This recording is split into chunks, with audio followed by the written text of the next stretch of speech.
Buongiorno amici, buongiorno. Primo giorno di scuola, in un certo qual modo. Oggi abbiamo la seduta di insediamento della Camera dei Deputati e anche del Senato.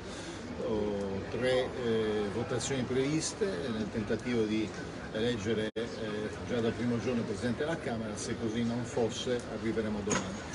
Entriamo nel palazzo della Camera dei Deputati come sempre con lo zaino in spalla, carico stavolta di armi cariche, perché andiamo lì per conquistarci i nostri spazi che sono pane per la Sardegna, che sono strumenti che consentono alla nostra terra di superare i divari di sviluppo che purtroppo da troppo tempo sono uno dei nostri problemi, dettato dalla nostra condizione di insularità. Chiediamo non assistenzialismo. I sardi sono un popolo operoso che vuole fare la propria parte ed è in grado di farla al meglio, lavorando, facendo imprese, studiando, creando una famiglia in Sardegna senza bisogno di andare via dalla propria terra.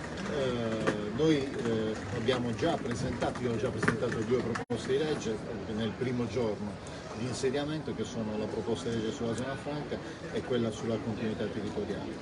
Ma non c'è solo quello, ci sono tante altre battaglie da fare e entriamo veramente pronti, determinati e carichi per portare a casa i risultati. Buona giornata a tutti e buon Parlamento alla Sardegna. Ciao!